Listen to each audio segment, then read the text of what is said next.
Bonjour à tous et bienvenue sur cette petite vidéo. Aujourd'hui, tu l'as compris, on découvre ensemble la configuration gamer la moins chère possible que je conseille d'acheter en 2024, en tout cas pour ce début d'année 2024 et puis sur tout le long de l'année 2024, tout simplement. Mais bien sûr, vous me connaissez, moi j'ai pas l'habitude de vous proposer des composants de mauvaise qualité. On va bien sûr voir ensemble la configuration la moins chère possible qu'il est possible de faire, avec bien sûr des composants de qualité et surtout des composants qui me permettront une évolutivité plus tard de votre config pour éviter de tout changer. Voilà, ça c'est important. Je l'ai toujours dit, quand vous faites une configuration gamer, faites attention à ce que vous choisissez. Il faut toujours essayer de choisir des composants qu'on va garder dans la durée plutôt que de se faire une configuration vraiment la moins chère possible, mais vraiment avec des composants de très basse qualité, donc vraiment tout ce qu'on peut trouver de moins cher en fait. Et d'acheter ça, de se dire ok, le PC je l'ai payé 450 €, je vais pouvoir jouer à mes jeux, mais voilà, sauf qu'au bout d'un an, peut-être un an et demi, voire même 2 ans, ce PC il sera obsolète et vous devrez tout changer. Et donc c'est dommage, puisque voilà, quand on achète des composants, le but c'est quand même de les garder le plus longtemps possible. Donc hormis bien sûr la carte graphique qui peut se changer régulièrement, du simple fait qu'il y a des personnes qui souhaitent avoir les dernières technologies tout le temps, et bien du coup la carte graphique c'est ce qui est le plus changé. Mais quand on parle du reste, et bien la carte mère, l'alimentation, etc., c'est des choses qu'on évite de changer trop régulièrement. Même le processeur, il faut faire attention à ce qu'on choisit.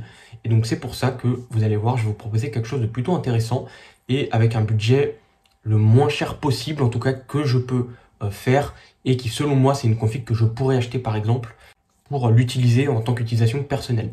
Donc voilà, je tenais à vous le préciser. Donc c'est parti, je vous montre les composants, on commence. Donc bien sûr, tout ce que je te présente ici sera disponible en lien dans cette description de vidéo, donc n'hésite pas à aller voir si quelque chose t'intéresse. Du coup, on va tout de suite commencer avec le premier composant, donc c'est parti. On part un petit peu du côté d'Intel pour changer, et donc je vous propose le petit i3 12100F pour faire une configuration pas trop chère. Voilà, c'est un processeur qui est plutôt intéressant et qui promet de très bonnes performances en gaming. Par exemple, sur 3D Mark, c'est un processeur qui tape aux alentours des 6000 points, donc un peu plus de 6000 points. Donc c'est un processeur qui est vraiment très correct et il vous fera tourner bien, la majorité des jeux sans aucun souci. Ensuite, en carte mère, donc c'est pareil, hein, vu que là on a un petit processeur i3, donc forcément c'est un processeur qu'on va changer peut-être plus rapidement que le reste de la config. Du coup, en carte mère, je vous ai proposé une carte mère intéressante qui va vous permettre de la garder longtemps avec des bonnes caractéristiques. Donc je vous la présente tout de suite. En carte mère, on part du côté d'MSI sur la MSI Pro B760M en DDR4. Voilà, donc on fait une configuration pas trop chère. Donc la DDR5, malheureusement, ça va être compliqué d'y accéder. Donc je préfère partir sur de la DDR4. Au moins, on est tout simplement sur une carte mère qui va durer pas mal de temps. Voilà, la 3200 en case 16, c'est une excellente RAM. Et aujourd'hui, c'est encore d'actualité et pendant de nombreuses années. Du coup, on part sur cette carte mère qui va vous permettre une évolutivité plutôt très intéressante, puisque vous pourrez partir jusqu'au processeur de 14e génération. Donc si votre i3, au bout d'un an ou 2 ans, vous en avez marre, eh bien vous pouvez le changer sans changer votre carte mère et vous aurez déjà accès au processeur de 14e génération. Donc ça c'est plutôt cool.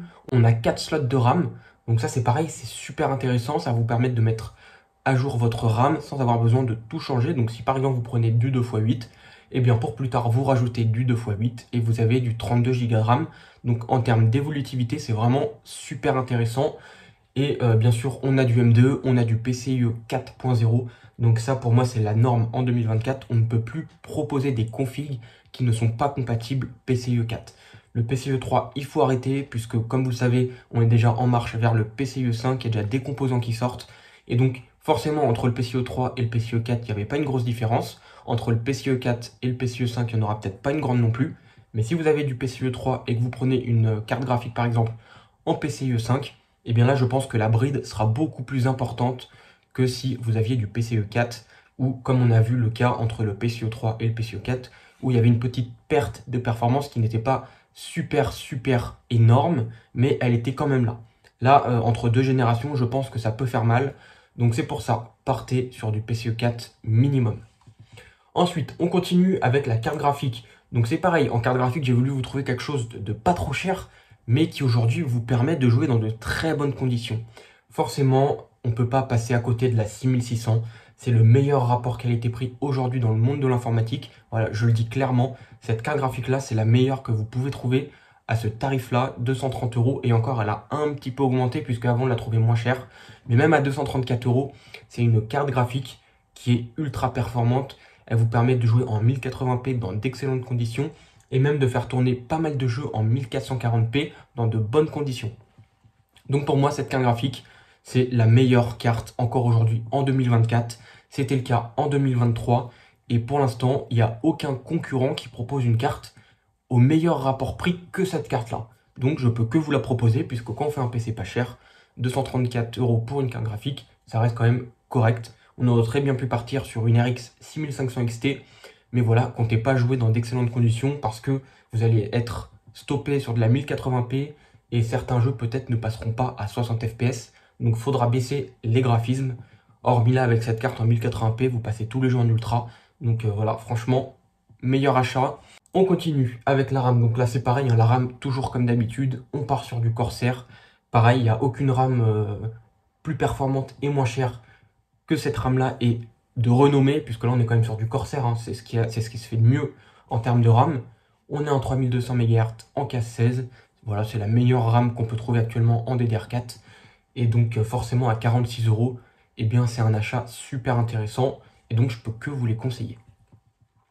On continue avec le stockage. Donc là, pareil, hein, le prix du SSD a un petit peu augmenté, c'est dommage. Avant, on le trouvait moins cher, ce petit SSD de 500 Go. Il était aux alentours des 30 et quelques euros.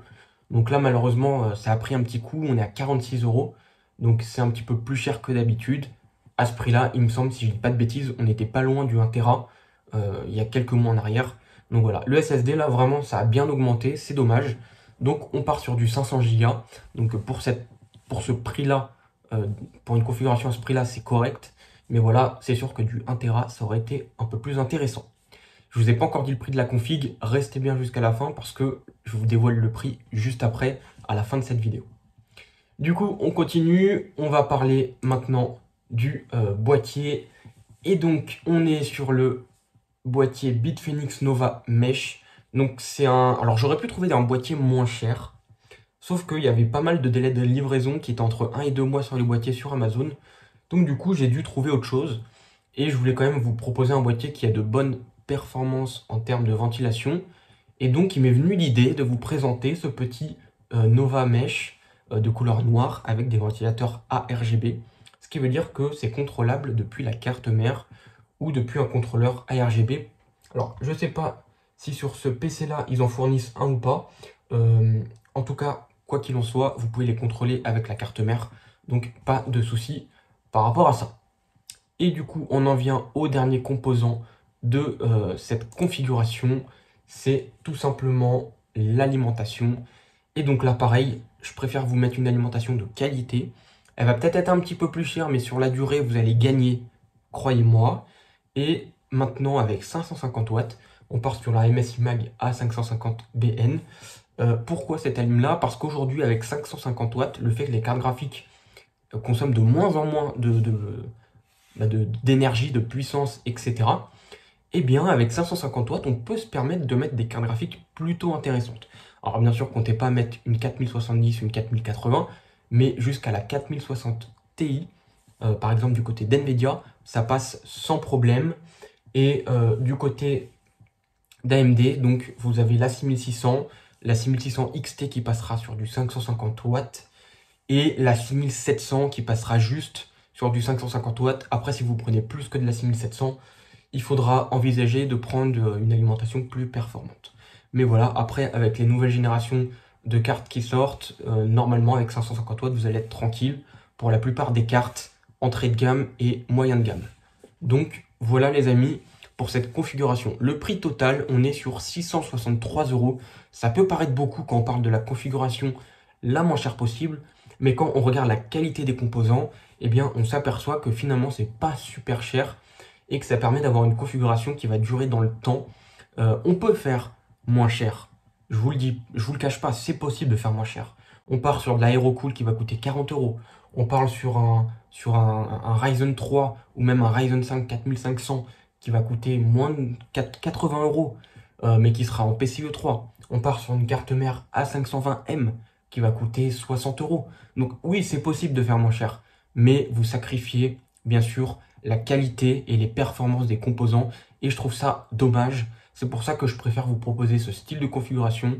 Voilà, 660 euros aujourd'hui pour un PC gamer qui va vous permettre de jouer en 1080p et de faire des jeux en 1440p. Je trouve que 660 euros, c'est vraiment un prix très intéressant et ça reste quand même très correct.